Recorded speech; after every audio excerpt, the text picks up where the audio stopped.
So, good afternoon, everyone. We will start today's discussion on week 3 content for Power System Engineering course. So, for this week, uh, the topic was majorly covering regarding traveling waves. So, we'll see some of the fundamental concepts of traveling waves first, and then we will move on to the old assignment solving. So, here we had considered a distributed line transmission line model. Since we are considering a long transmission line here,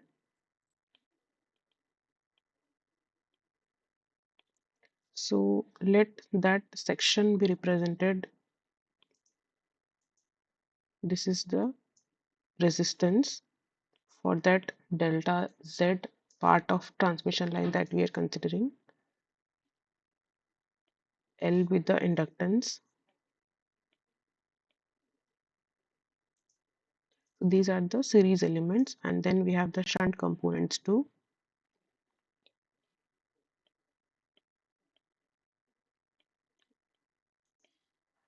And this is the capacitance and susceptance.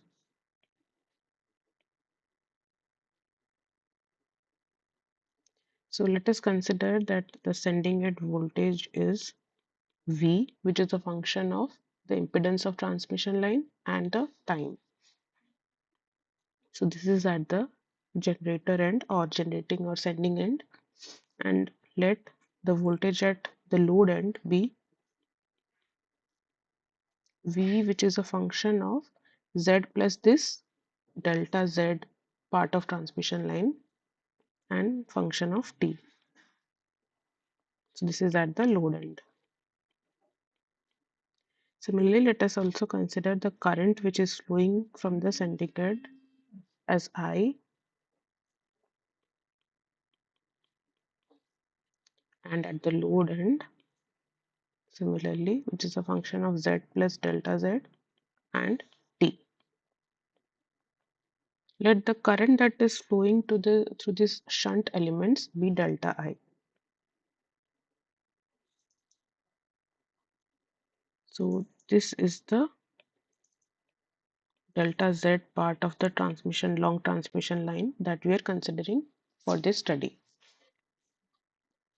So we will derive the equation here using this model of the transmission line. So if you see, if we first write the KVL here basically, so what will be the KVL if you see this model here?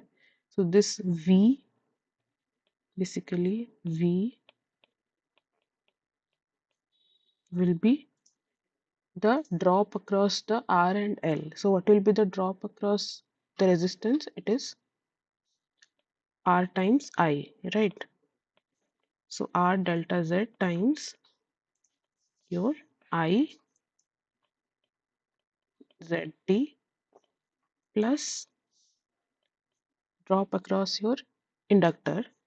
So drop across inductor will be L di by dt, right? So L then d by dt of I of Z of t plus this voltage here. This basically you're writing the KVL in this loop basically. So what is the drop across this shunt element?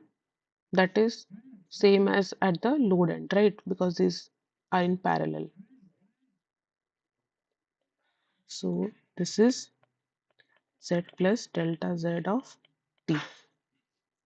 So I hope this equation is clear. Let me rewrite it in the fresh slide. So we saw in the previous slide it was V of ZT was first we had a resistance R, and the drop was IR drop. Then L di by dt, L di by dt plus the voltage across the load or the shunt part of the transmission line.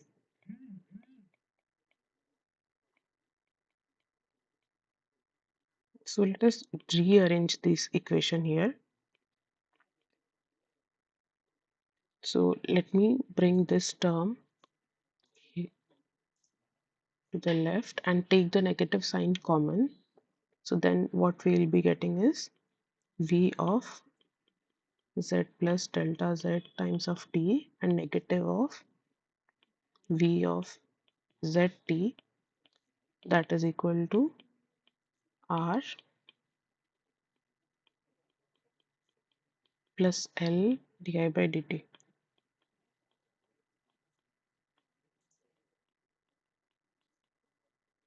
Now if I divide this equation by delta z, so this whole equation by delta z in both the sides, so basically what will happen, this will cancel out. So dividing by delta z, what we get is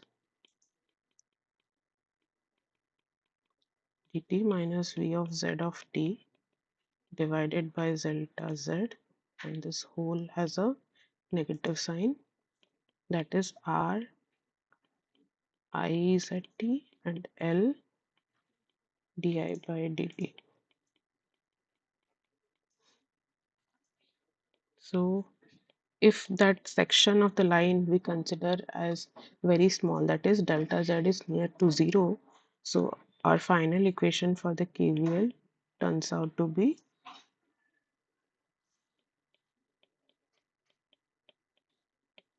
so Ri plus L d by dt of I z of t. So this is the first equation from the KVL.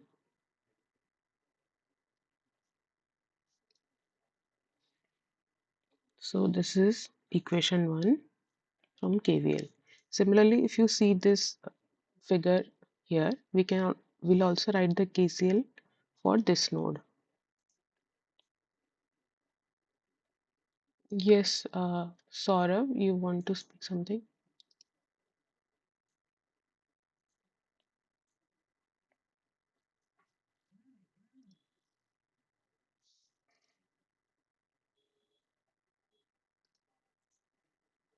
Okay, so we'll write the KCL at this node here, this junction. So if we write the KCL here, what will be it? The incoming current should be equal to the outgoing current, or basically the sum of the current at this junction should be 0. So if I write in brief here, it will be I, which is coming here, I will be equal to the load current plus delta I flowing through the shunt branch. Yes, Saurav, Debnath, you want to speak something? You have raised your hand.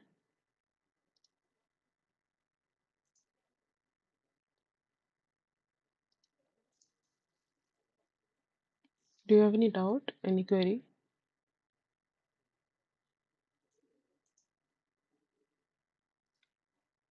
Okay, so this is the equation from the KCL. So we'll see it in detail in this slide again. So if I write it here for the KCL, so the sending end current was equal to load end plus the current flowing in the shunt branch of the line. So now if we observe the current that is flowing through this shunt branch of the transmission line, so delta I, you can see it is again flowing through the capacitor and this resistor G or susceptance G. So we will split delta I into these two parts further. So that will turn out to be if I write delta I first, or let me write I load current plus again delta I will replace by I will be susceptance times the voltage. And what was the voltage across this branch? It was the same that was across the load, right?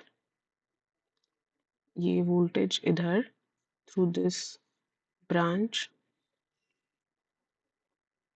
that will be same as across the road. These are in parallel.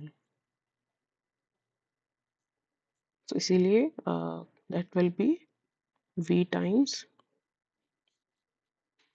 Z plus delta Z times T. And again, the second component was a capacitor. So I will be C dV by dt. So C dV by dt, and the V is across the load.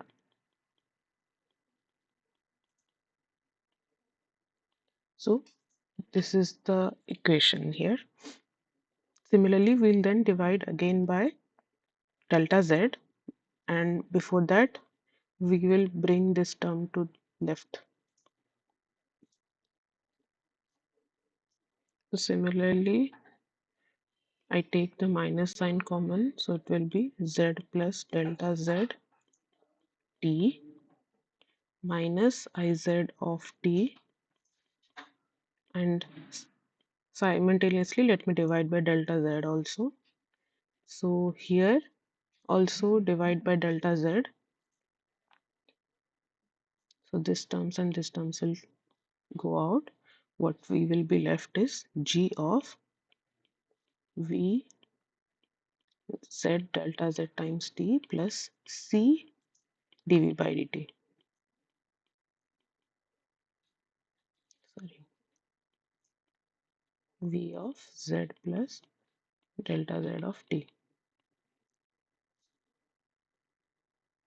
Again, if we consider that the line length we have taken as extremely small, so then we get di by dt as, sorry, di by dz as G times Vz of T plus C times Vz of T. Since we have taken delta Z as near to 0, so these terms will again be negligible, and this difference basically delta will be changed to D in the left side. Now this is the second equation from KCL,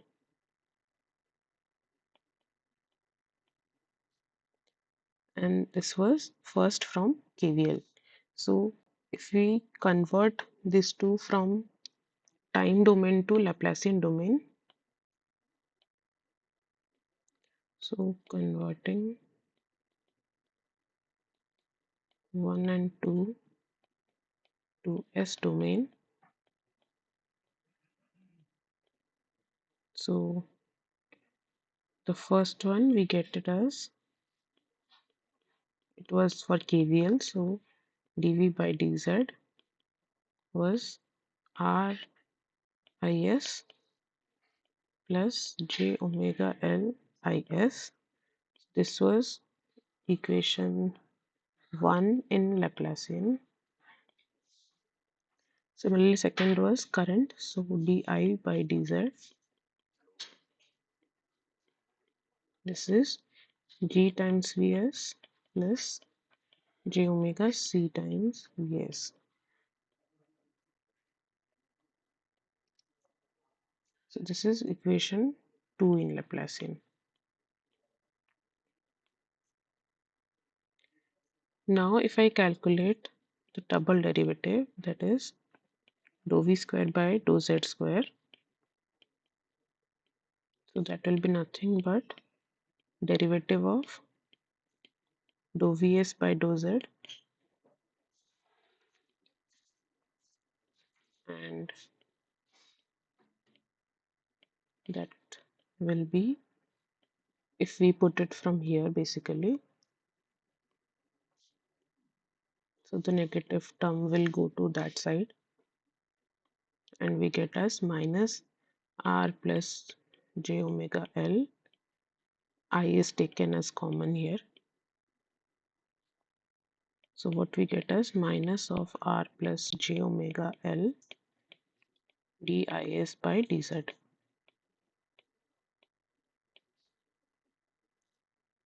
So again, if I put the value here, we get as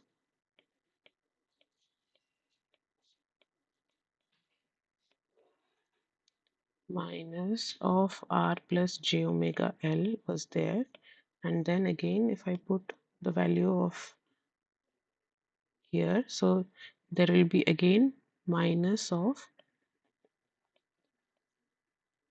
g plus j omega c times vs. Get it? So that will come out as minus minus will cancel out, so it will be positive multiplication of r plus j omega l g plus j omega c times vs. So this is a special equation. Let me go to a fresh slide. So in the previous slide we found that dou v square by dou z square was r plus j omega l times g plus j omega c times vs. So this we specify by a special constant, that is gamma square, which is popularly known as your propagation constant.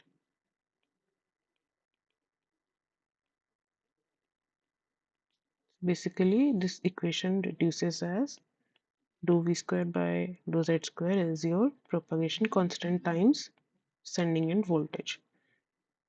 So this is your traveling wave equation for voltage. Similarly, if I write for current, it will be, you can do it likewise, and there also you will get it as gamma square times is, and these are your traveling wave equation for voltage and current. Equation for I and V.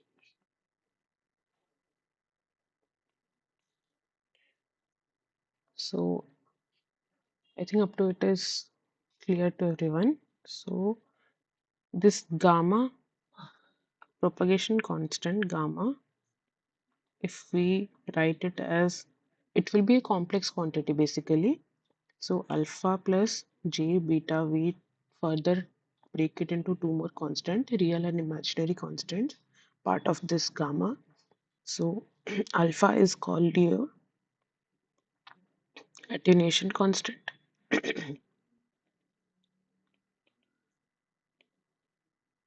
and beta is known as your phase constant.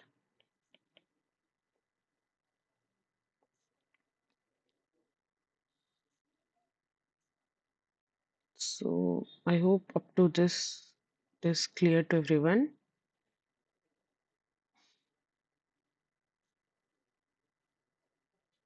So what is the value of gamma basically here?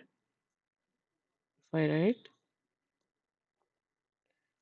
gamma will be your square root of r plus j omega l multiplied with g of j omega c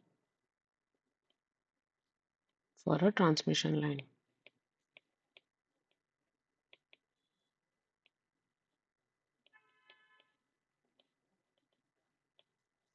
Okay, now we will see for special cases of transmission line how these equations will vary, the expression for this propagation constant basically.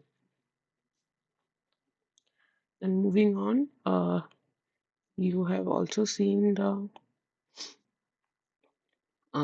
another term, that was characteristic impedance of the line, right? So that is the ratio of basically the traveling wave voltage to the traveling wave current at any point on the line. And what is the expression for it? That is, R plus j omega L by G plus j omega C and whole square root. So this is also for all transmission line. Now let us see for two special cases how the value of this characteristic impedance and phase constant, propagation constant will vary. So the first case is for a lossless line. So for a lossless line means, so the loss is basically takes place due to the resistance and susceptance part of the line. So for a lossless line, if that I square R loss is basically zero, means your R is zero and your G, because here those I square loss basically is converted into heat loss. So for a lossless line, if you substitute the value of R0 and D0 for a propagation constant and this characteristic impedance, so Z naught will be, so in this equation basically, this equation, let's say B, and for propagation constant, let's say this was equation A.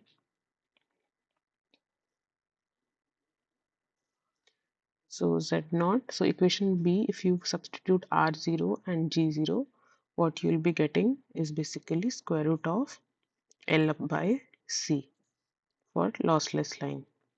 And what about propagation constant? So this equation, if I put R0 and G0, so this is gone here, and what we'll be getting is J square omega square root LC, right? So if I bring those J square and omega square out of the square root, so J omega times root LC. So this is for lossless line. Then another type of special line that we study is distortionless line. So this is distortionless line. So it is important for communication lines because these propagation constant gamma, this alpha and beta, they are basically frequency dependent quantities. And uh, what will happen is, due to this there may be certain distortions in the line, and if you want to avoid that, that can be done by designing the lines accordingly. So if you design a line which has the ratio of basically its R by L is same as G by C, then you get a distortionless line. So if I put this relation, sorry,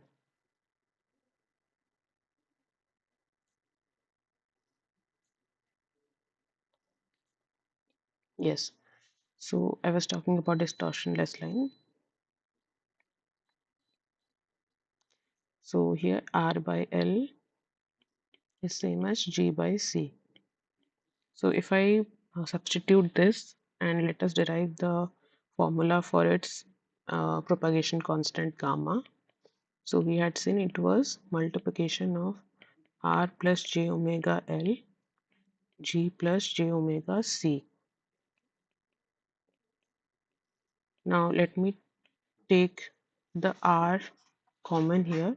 So what I'll get, 1 plus j omega L by R, and similarly taking G out here, I get 1 plus j omega C by G whole square root.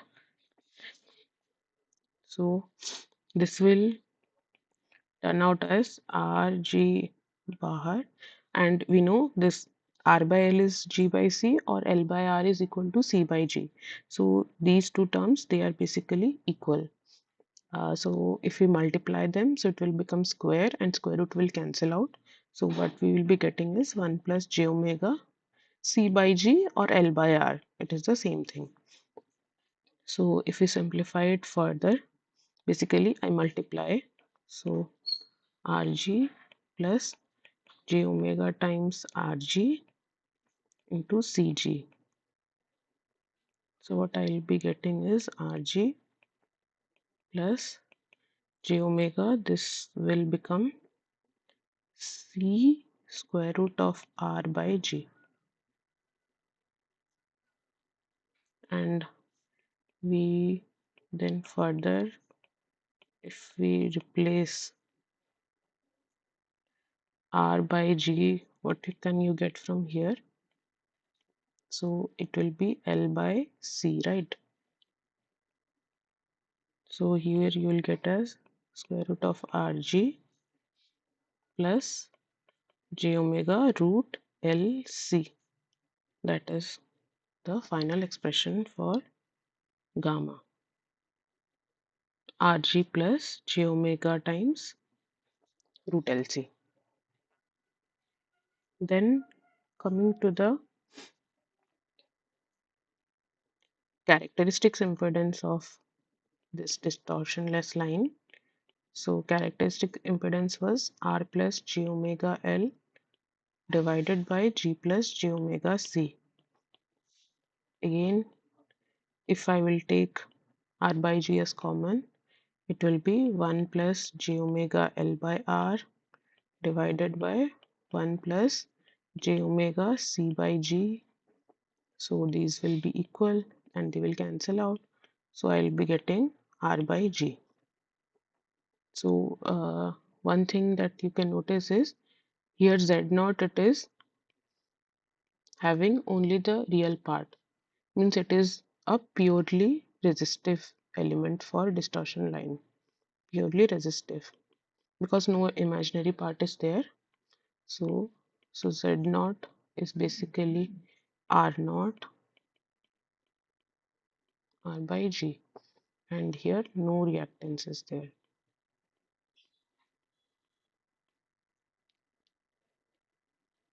So if we just summarize, wait,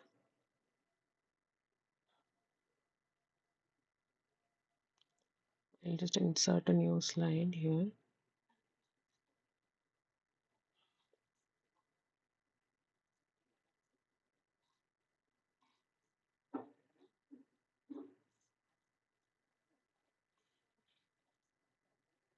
So we saw the value of propagation constant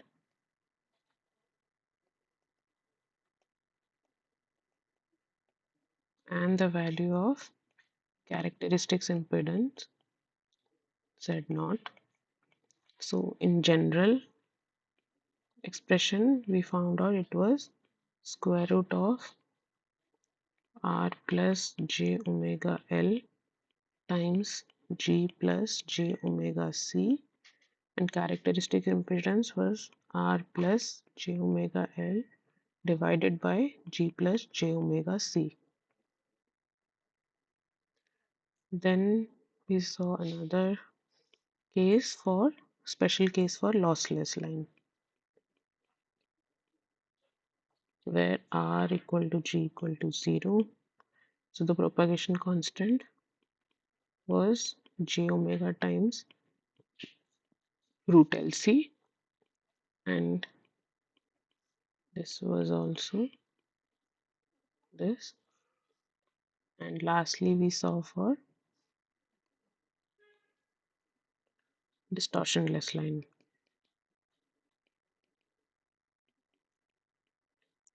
So basically,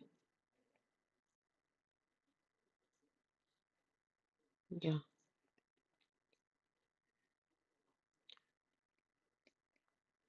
So here what we got, gamma is Rg. Yeah. Rg plus j omega root LC, and this was only root LC. So what we can see here is for lossless line, The propagation constant is having zero real part, it is purely imaginary, and the characteristic impedance is purely resistive. Similarly, for distortionless line, the propagation constant is having both real and imaginary part, but characteristic impedance is purely resistive.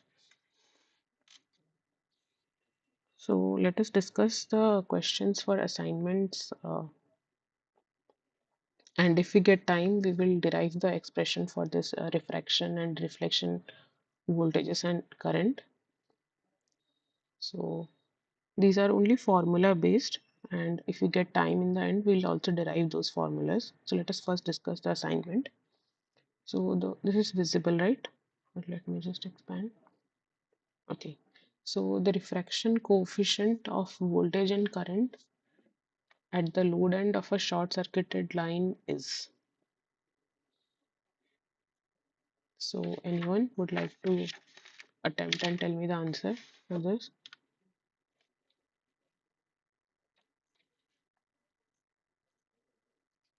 So for short circuited line, so here if I just tell briefly,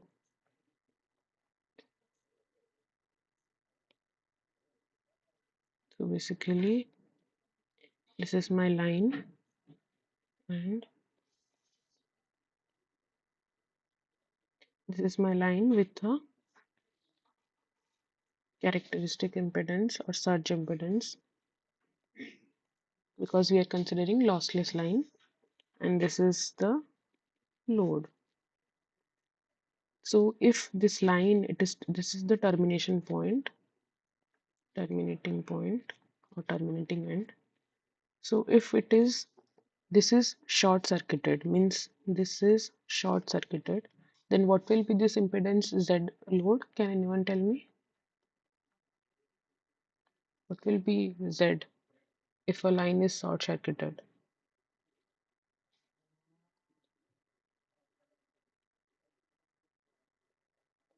Will it be zero or infinity? दोनों में से ही एक होगा. So short circuiting this path means basically you're making the resistance or the impedance of this line as zero, right? No resistance to the flow of current because you're short circuiting it. If you had open circuited it, open circuit means no current can flow, right? Here, if I open circuit, so no current can pass means uh, basically impedance is the or resistance, it opposes the flow of current, right? So if I am open circuiting means no current can flow here. So basically it is infinite resistance, and free flow of current means zero resistance. So here they are saying that the line is short circuited means the impedance is zero. So if you recall the formula, can anyone recall the formula for refraction, voltage and current? So voltage T refraction,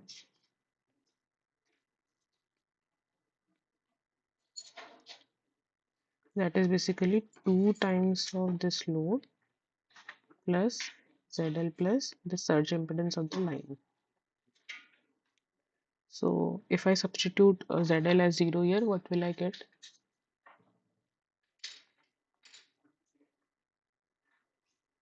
This will be 0, right? And what about refraction current? That is 2 times of surge impedance of line divided by ZL plus ZS. So here what I'll get? 2ZS by ZS, that is 2. So 0 and 2. So the correct answer is A.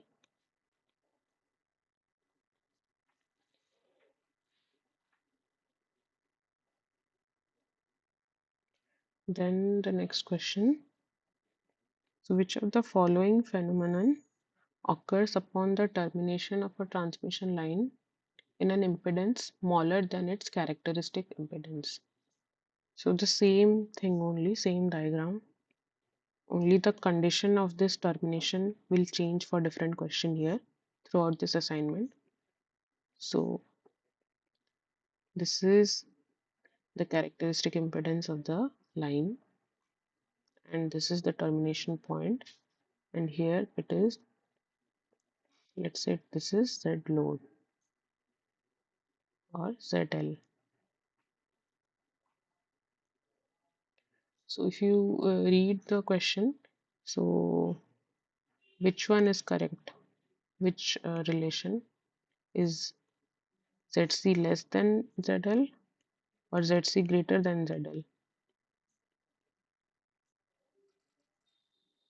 You can unmute and speak, or you can write in the chat box. Which one is correct? Option 1 or 2?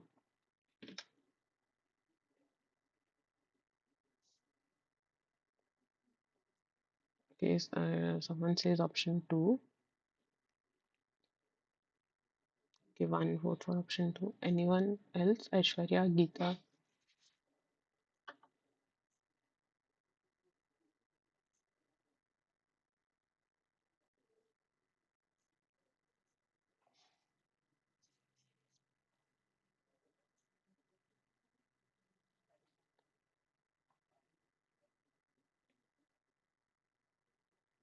Yes, it is saying here, no, the upon termination of transmission line means this is ZC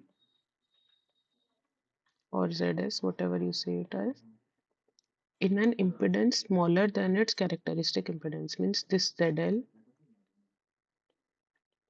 is less than ZC. So option 2. So if you put this equations in the expression for reflected voltage, so V reflected,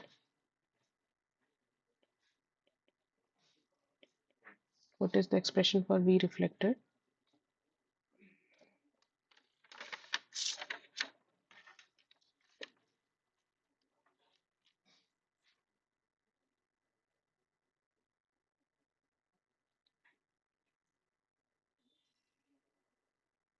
Anyone?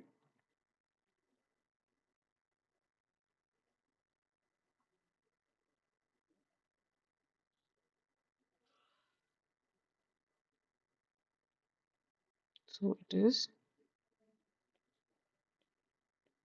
ZL minus ZS by ZL plus ZS. Is this expression right?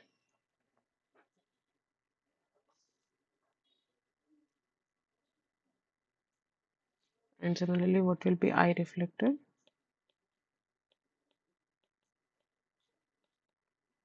I reflected is basically negative times of V reflected, if you remember.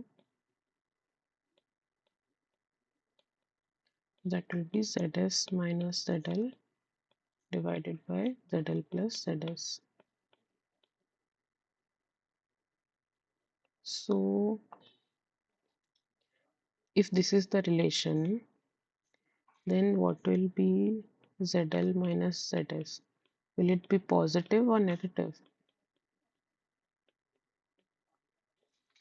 What do you think?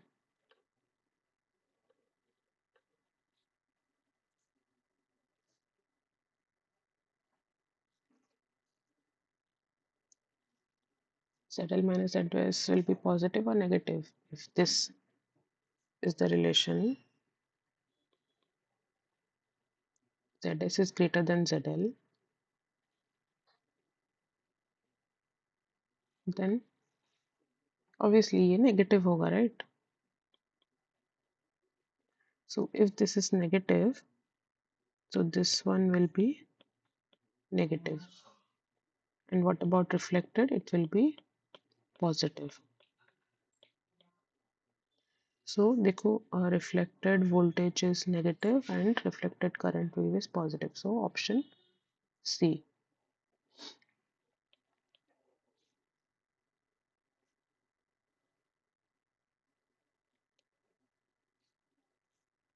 Then next question.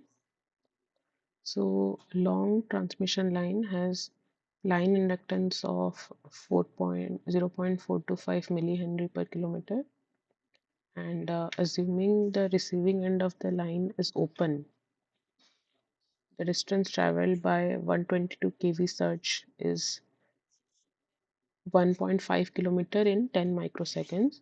They determine the surge power of this line.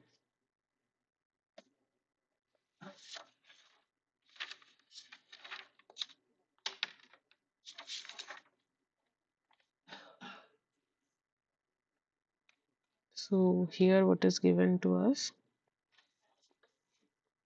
basically if I see this,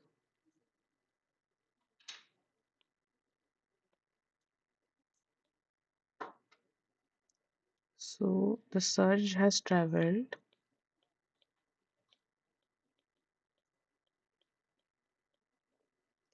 1.5 kilometer distance in 10 microseconds. So we can find the velocity of the surge from this information, right? So the velocity of surge will be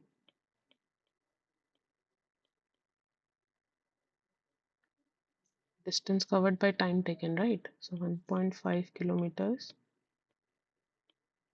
in 10 microseconds. This will be 0.15 into 10 to the power minus 6. Sorry, this is minus 6, so this is plus 6 kilometer per second. So this is the velocity of the surge. And if you remember, another relation for velocity of surge, that is 1 by root LC.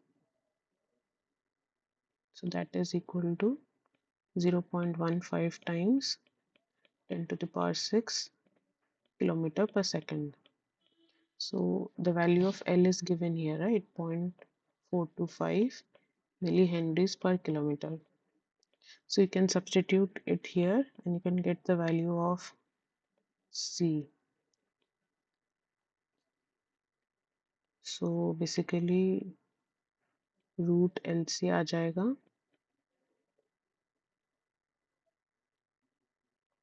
1 by 0.15 into 10 to the power minus 6, and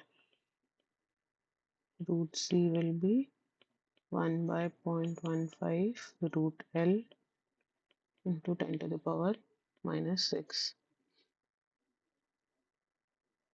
farad per kilometer. So please put this value. No, it is root C. For C we have to square it, right? So it will be C.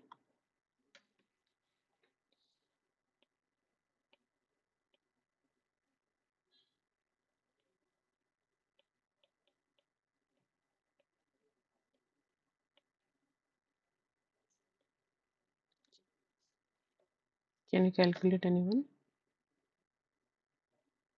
Just put the value of L here.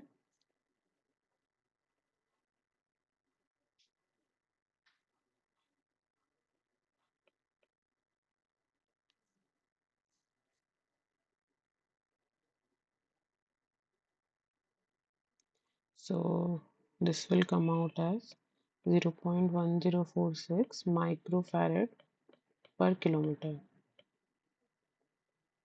Now once you know the value of C,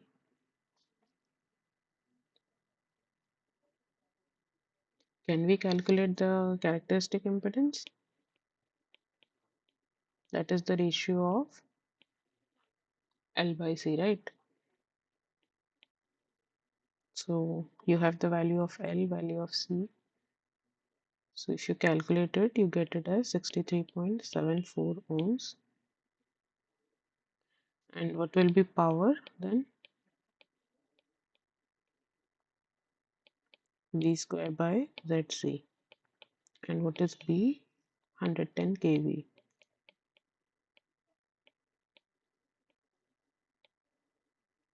Divided by 63.74.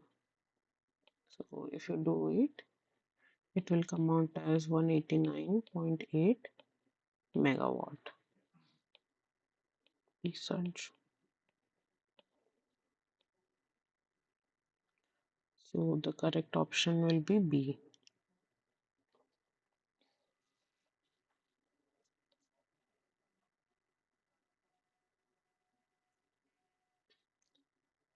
Okay. So next question is transmission line having surge impedance of 100 ohm and it is terminated by impedance of 155 ohm. If the magnitude of forward traveling voltage and current are 4.8 kV and 30.7 ampere, then determine voltage at end of the line.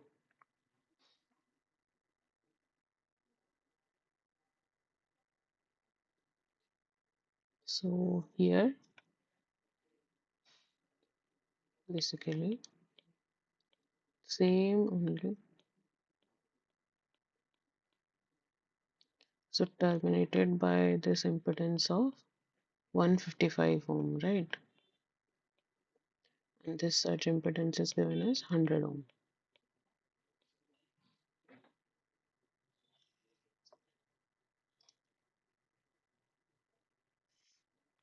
Okay. So what will be the coefficient for reflection?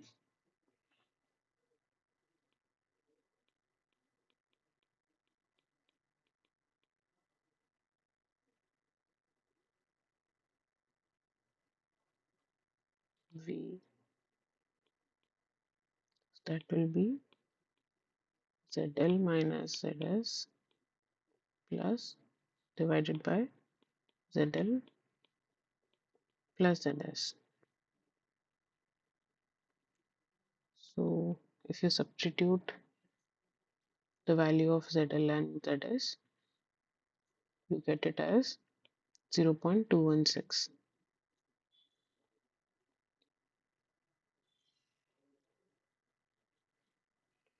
Now if I multiply this coefficient with the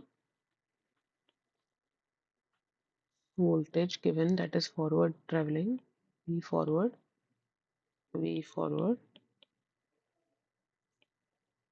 so that will be times 4.8 into 10 to the power 3. So this will come out as 1036.8 volt. So the voltage at end of line will be sum of these, right? So V forward plus V backward. So basically 4.8 plus 1.0368 kV. So this will come out near about 5.8 kV. So option C.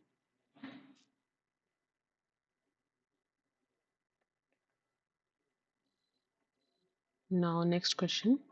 So transmission line having surge impedance of 100 ohm is same data only is terminated by impedance of 155, and here what you have been asked is determine the current in amperes flowing through the resistor.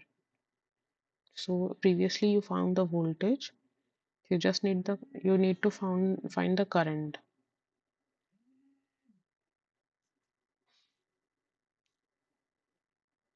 So how can you do that?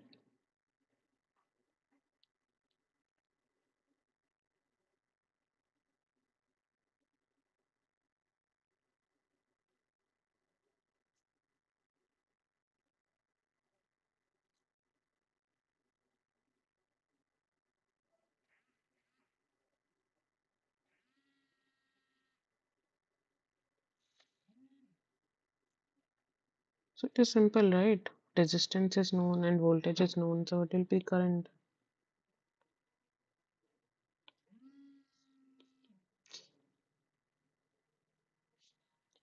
So current will be 5.8 kV divided by what is the this load enter was 155 ohm, right? So divided by 155. So if you do this, it will come out nearly as 37.65 ampere. So option D.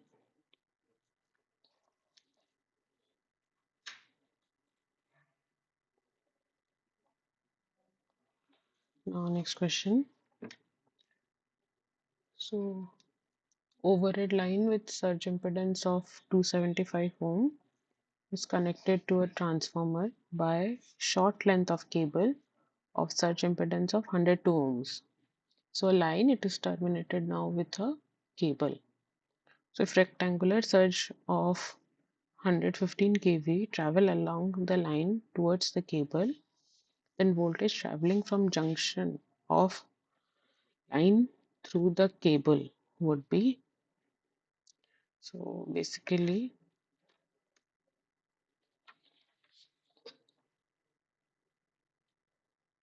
again here,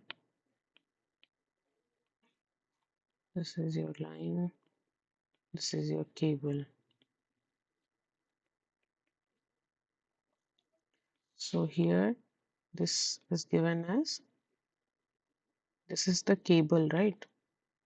This is the line. So its surge impedance is 275 ohms. Cable is 102 ohms. So this is 115 kV voltage that is traveling along the line towards the cable, and we need to find the voltage.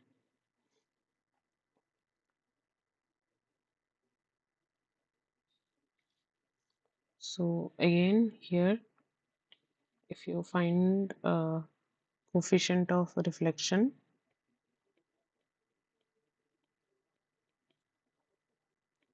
so that is ZL minus ZS by ZL plus ZS. So here this is ZL.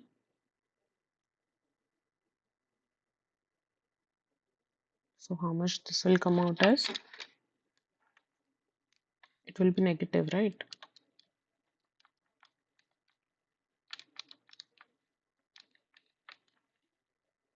So this is coming out to be minus 4.58, and the value of V reflected will be minus 4.58 into 115 kV here, right? 115 into 10 to the power 3. So 115 into 10 to the power 3. So this will come out nearly as 52.771 kV. The total voltage will be sum of this two, right? Reflected and sending end voltage. So voltage towards cable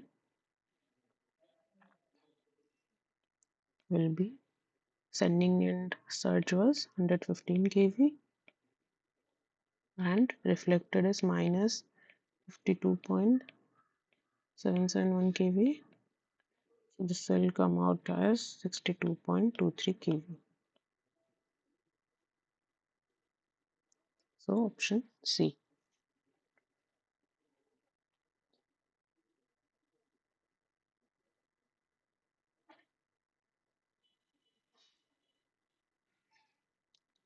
Then the next question.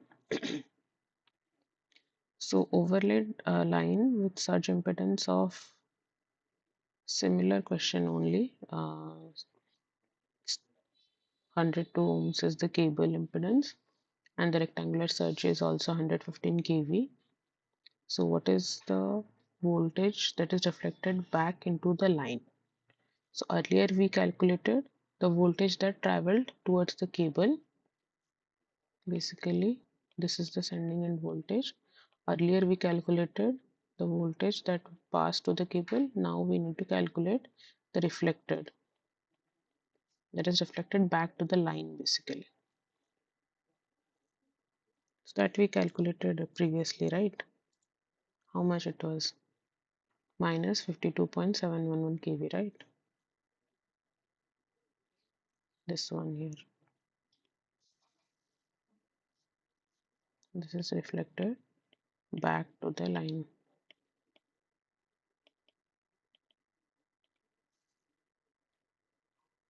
That is that is minus 52.77 kV.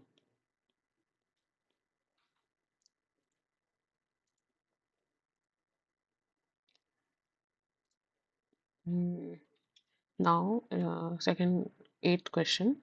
So, for a given voltage level, the surge power in overhead lines is smaller than cable or it is greater than cable, and what is the reason? So, there is Z surge of overhead transmission line and for cable, and there is surge power for overhead transmission line and cable.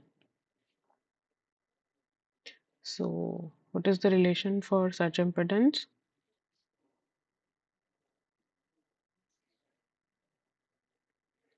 Basically, overhead transmission line, it is greater than cable. So, P will be inversely proportional to Z, right? So, the such power for cable will be greater than overhead transmission line. So, overhead transmission line, it is smaller in cables due to greater surge impedance in overhead transmission lines.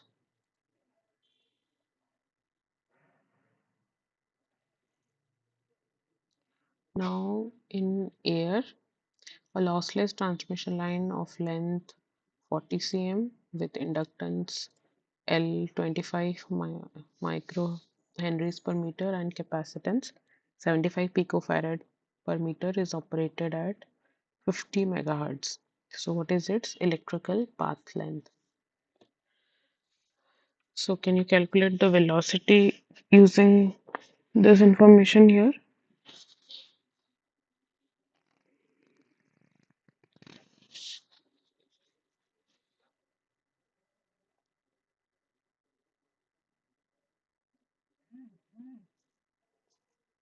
So, velocity will be 1 by root LC, right? L and C are given. So, if you substitute it, it will come out as 0.23094 10 to the power 8 meter per second. And you know what is the electrical path length is basically beta L. So, it will be 2 pi lambda times L, and again substituting lambda as V by F. So, V by F. So, 2 pi 50 divided by V into length is 40 centimeter. So, you need to convert it into meters, right? 10 to the power minus 2. From here, you will get it as near about 5.44 meter.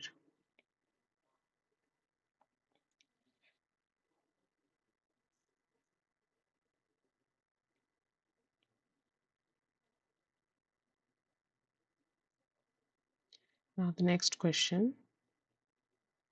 So, this overhead line, it is connected to a terminal apparatus through a length of single phase cable, and the characteristic impedances are given as 360 ohm and 120 ohm respectively.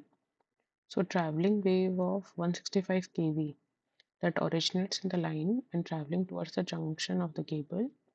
So determine the energy transmitted into the cable during a period of 5.5 microsecond after the arrival of the wave at the junction of the cables basically.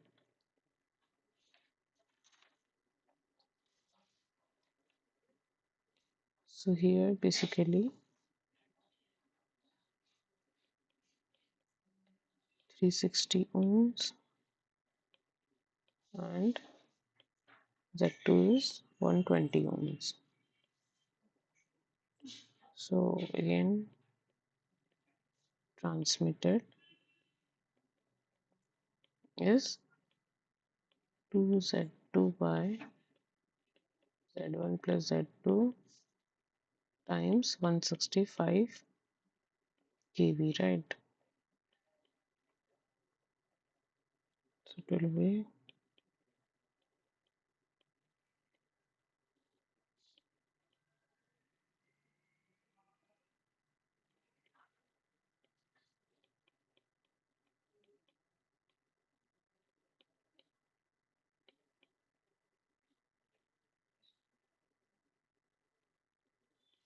so it will be 82.5 kV. Similarly, for transmitted current, it will basically V transmitted divided by Z2. So 82.5 divided by 120. So this will come out as 0.6875 kiloampere. And what is energy? It will be VIT, right? So V,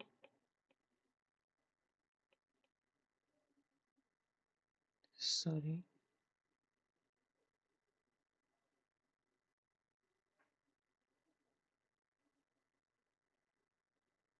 yeah. So energy, not power, energy transmitted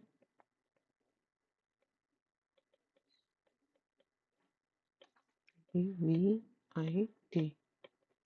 So 82.5 10 to the power 3.6875 10 to the power 3 to 5.5 10 to the power minus 6. So that comes out at 312 joules. Option B.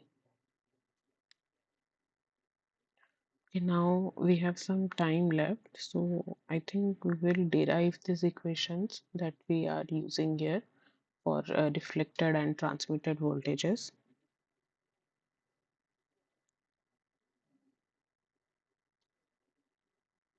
Let me add slide, basically insert some slides.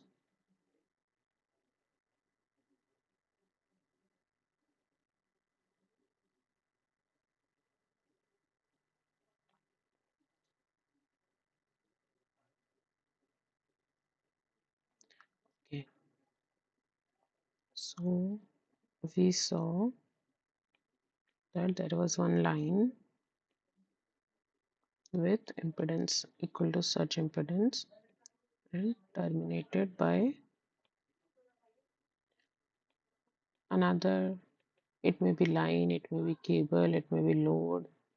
So line, load, cable, anything, but it is not same as the transmission line. So this is the terminating end that we say for the line. So this is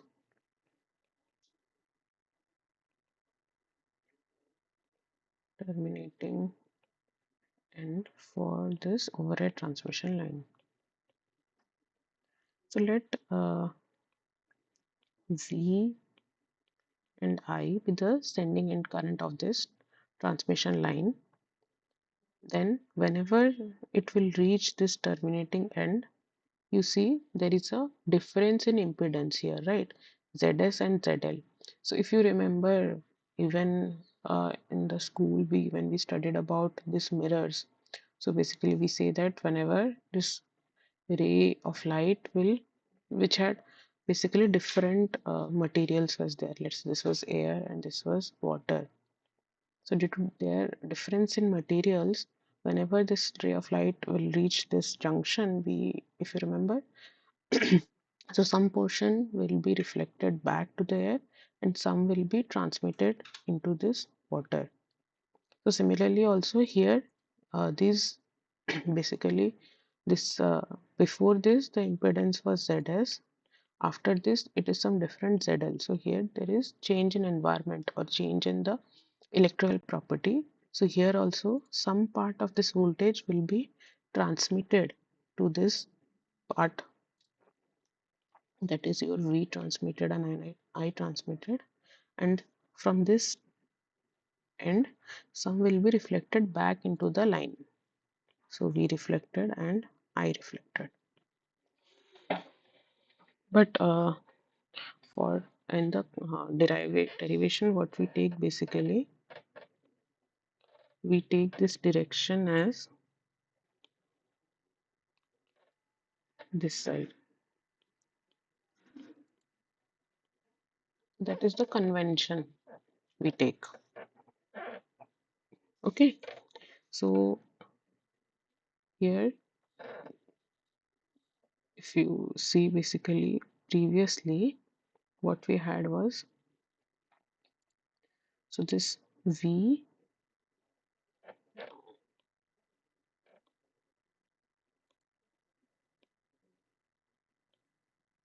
yes, so this V is minus of this V reflected plus the V transmitted.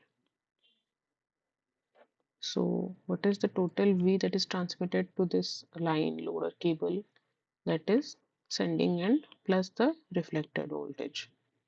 Similarly, the current is also minus IR plus IT.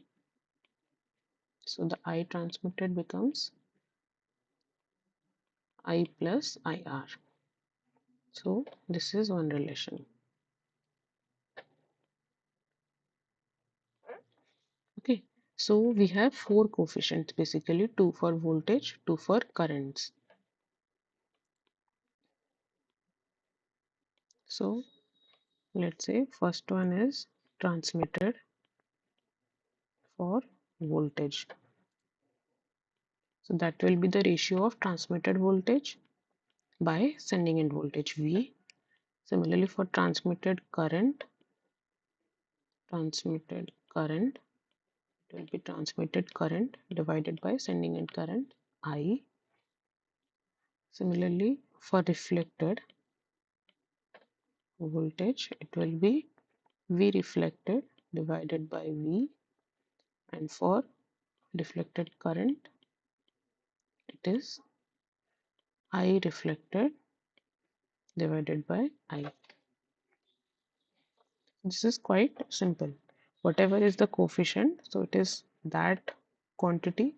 So if you're calculating coefficient for reflection for current, so I reflected divided by the sending end quantity, whether voltage or current, whatever you are trying to calculate.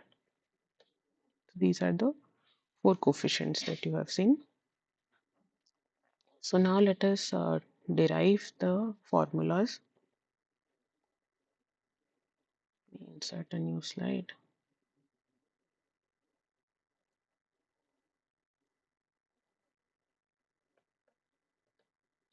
So if you remember here, I wrote I transmitted as I equal to I reflected. So I transmitted was this I sending current plus I reflected, right?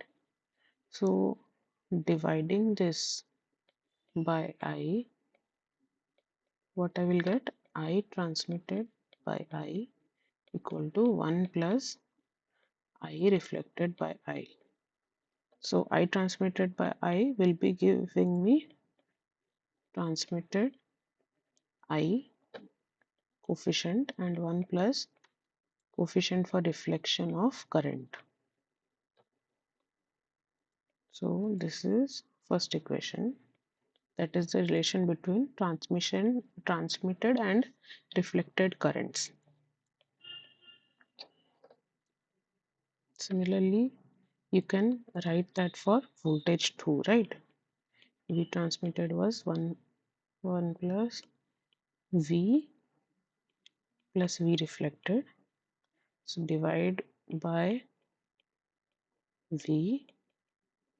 So V transmitted by V equal to 1 plus V reflected by V.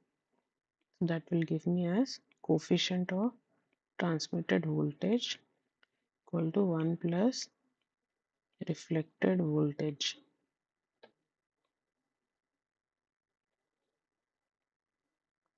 This is my second relation. Then I have third relation, that is for reflected voltage, that will be equal to V reflected by V. And what will be V reflected basically? So V reflected is in this ZS impedance, right? So it will be minus IR ZS, and V is also in ZS, so I into ZS. That gives me minus IR by I, which is nothing but reflected coefficient for current. So the third relation is reflected voltage is minus times reflected current.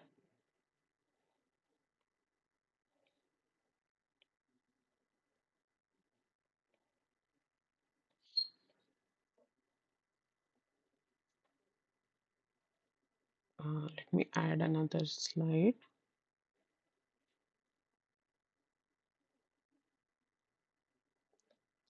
Okay, let us now derive the voltage expression for transmitted voltage coefficient basically. So this V previously we had seen, this I transmitted is sending it current plus the reflected current, right? So I transmitted is basically V transmitted by divided by, so transmitted, if you remember, it is in this portion, right, in the line or load portion. So ZS, that is in the line we have V and V reflected, I and I reflected, and at the terminating end, which may be ZL, which may be a line, another line, it may be a cable, it may be load, or it may be open circuited also. We'll see that. So in this environment, we have V transmitted and I transmitted. So I transmitted we have in ZL, I we have in line, so surge impedance of line, and reflected is in also line, so surge impedance of line. So if I do some arrangement here, so we know that V transmitted is again V plus V reflected, right, divided by ZL, that is V ZS minus VR Zs. So rearranging this, what we'll get? So Vr 1 by Zl and here 1 by Zs, and for V I will be getting 1 by Zs minus 1 by Zl. So the coefficient of reflection for voltage, that is Vr by V, so that will be 1 by Zs minus 1 by Zl divided by 1 by Zl plus 1 by Zs. It is clear up to here, right? Now just we have to simplify this. So Vr by V, Zl minus Zs divided by Zl plus Zs. This denominator term, it will cancel out from both numerator and denominator. So this is the reflected voltage coefficient is Zl minus Zs divided by Zl plus Zs.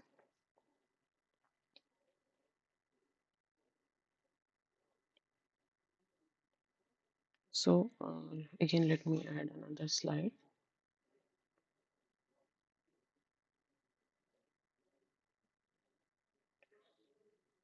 So here I got reflected voltage as Zl minus Zs by Zl plus Zs. Now, if you remember the relations that we derived here, so reflected current is just negative of reflected voltage. So reflected current will be Zs minus Zl divided by Zl plus Zs. Similarly, we had seen that this transmitted voltage is 1 plus reflected voltage. So transmitted voltage is 1 plus reflected voltage. So that will be 1 plus Zl minus Zs divided by Zl plus Zs. So if I do this, what I will get? Transmitted voltage as Zl plus, so Zs will cancel out 2 times Zl plus Zs. And what about transmitted current? So we had seen transmitted current is also 1 plus reflected current. So 1 plus reflected current, so that is 1 plus Zs minus Zl by Zl plus Zs. So transmitted current will be Zl plus Zs. Here Zl will cancel out, so 2 times Zs. So we have here derived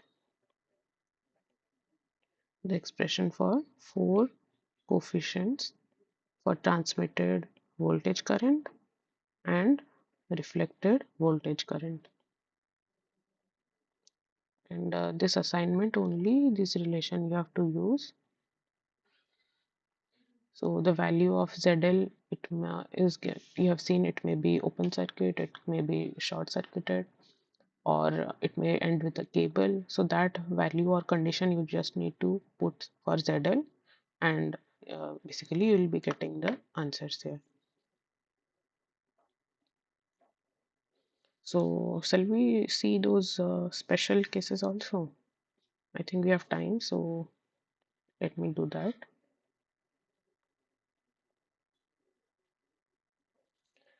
So let's say case 1, terminated with the open circuited line. So open circuited line means your ZL is infinity, right? So only ZL is infinity. We have to substitute in those formulas and see what coefficients we are getting. So for V reflected,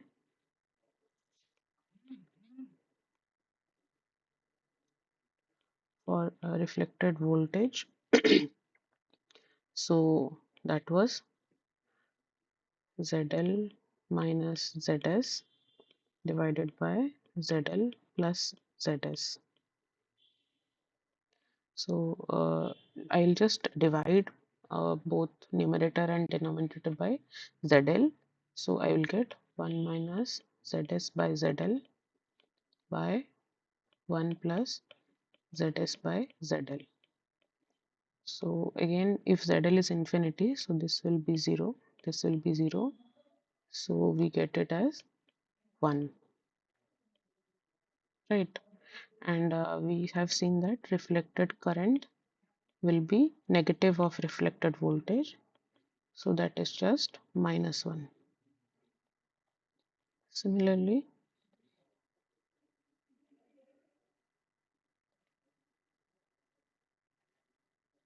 yes. Next we have transmitted voltage. So that was 2ZL by ZL plus ZS. So again let us divide by ZL, both numerator and denominator. 1 plus ZS by ZL. Again this term will go to 0 because ZL is infinity. So we get this is as 2, this as 2, and transmitted current was 2ZS by ZL plus ZS, right? Transmitted current was, yes. So here again this will be 0 because this will be 1 by infinity types or 2 by infinity types. So this will be 0.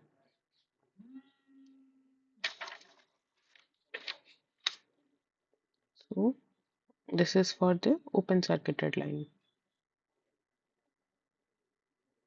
Now let us see for short circuited line. Sorry.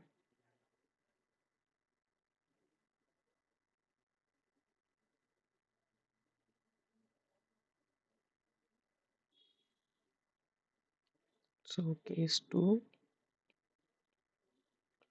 terminated with the short circuited line.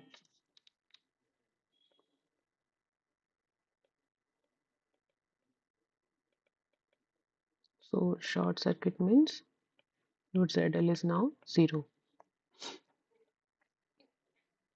So again this reflected voltage is ZL minus ZS divided by ZL plus ZS. So if I substitute ZL as 0, I'll get it as minus 1, and for current it is negative of voltage, so it will be 1. Similarly for transmitted voltage will be 2 times ZL of ZL plus ZS. So again this will be 0, and transmitted current, so that will be 2 times ZS by ZS plus ZL, so that will come out as 2, right? So let us combine them in a compact form so that it may be easier for you to revise. So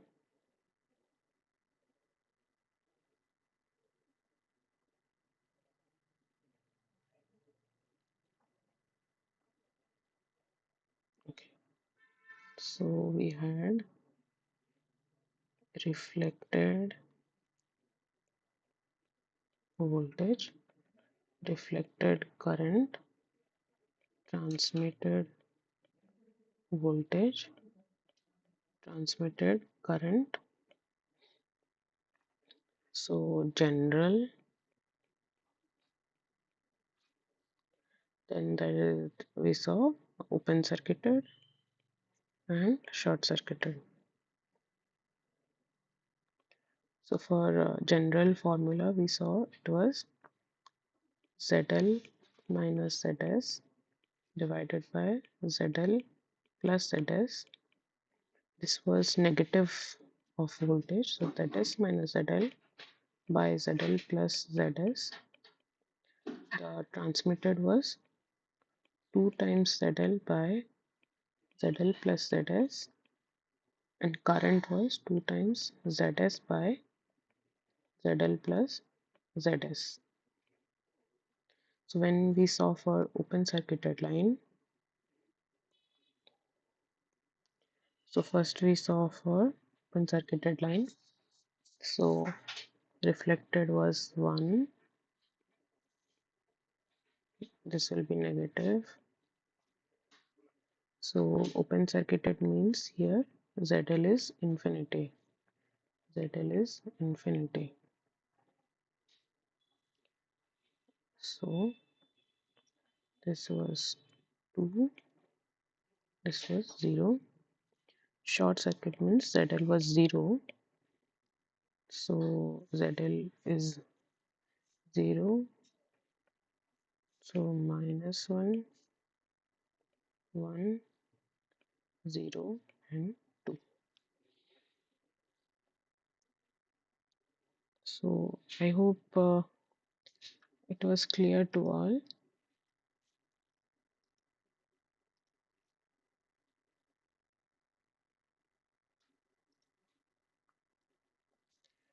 Any other doubts, anyone here?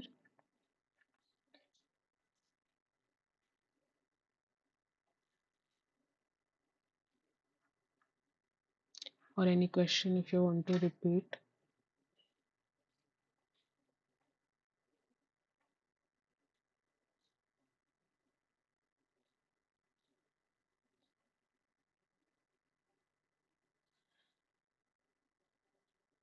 Aishwarya, Geeta, anyone? Any doubt?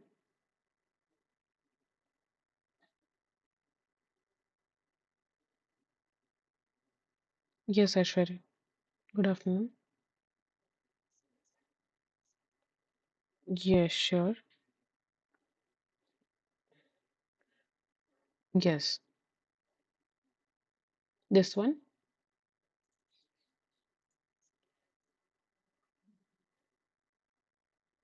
So, like, what is your doubt or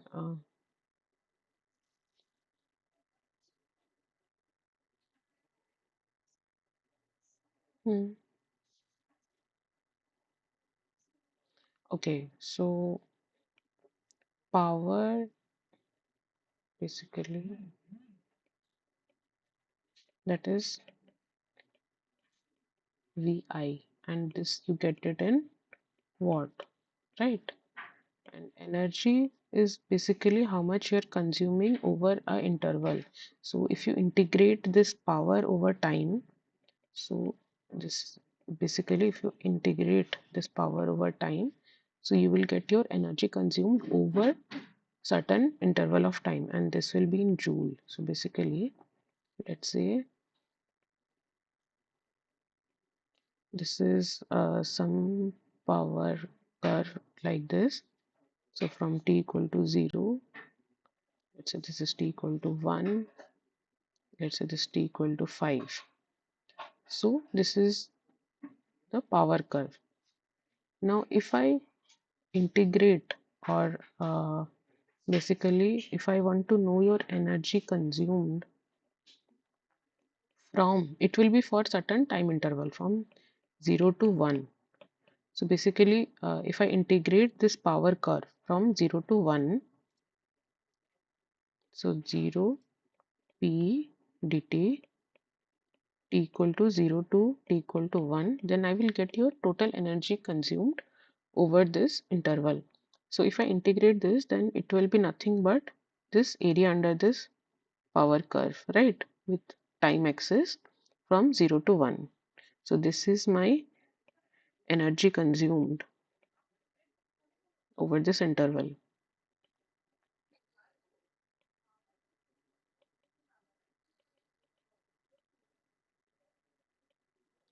So power is instantaneous. At t equal to 1, you are consuming this much amount of power. But energy is integration or summation of this your power over this period of time. Is this fine?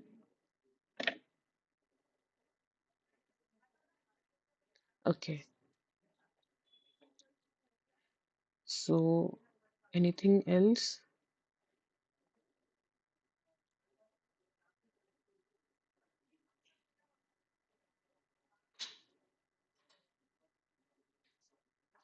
So for this fixed assignment, only this much formula. If you just basically keep it in your mind, or one formula and the relation only, then you will be able to solve all the question for this week's assignment. It was on traveling wave. So anything else anyone if you want to ask?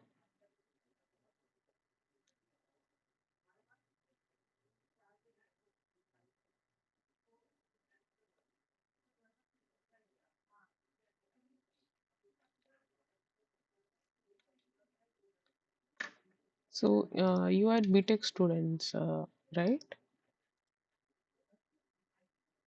Aishwarya, Geeta.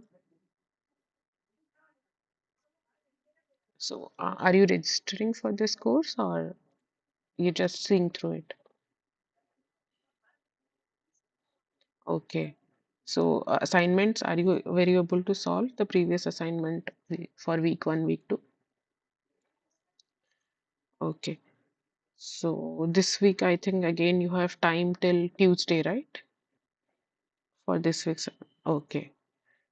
So assignments are also carrying some mark for your final certificate. So do those also accordingly. They are having also certain weightage. And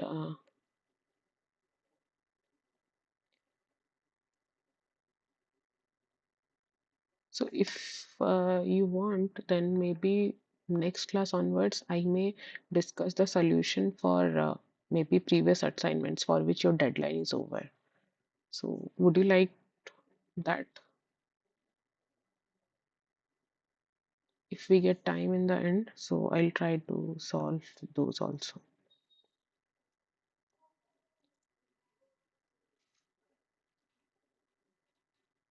So if you want to ask anything else, because we are having time for 15 minutes related to anything in this course or NPTEL or anything.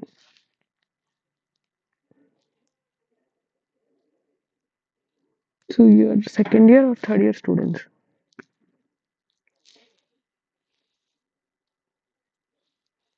Oh, fourth year. Nice, nice. So you are from? Okay, nice. So do you plan for gate or something like that? Okay. Hmm. Okay.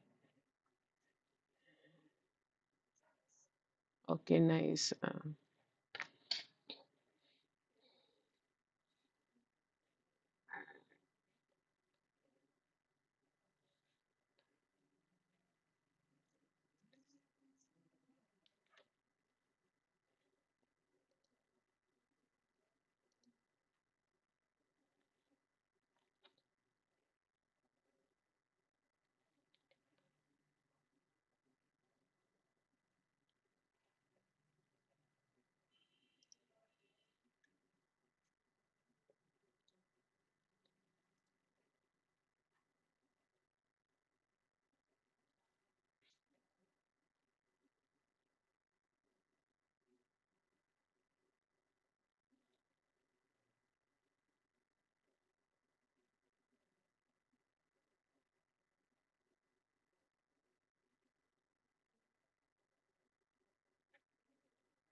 Okay, then if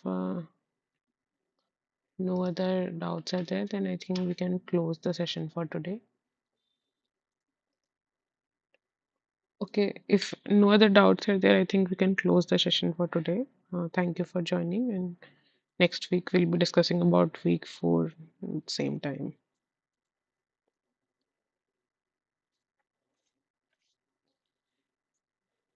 Thank you.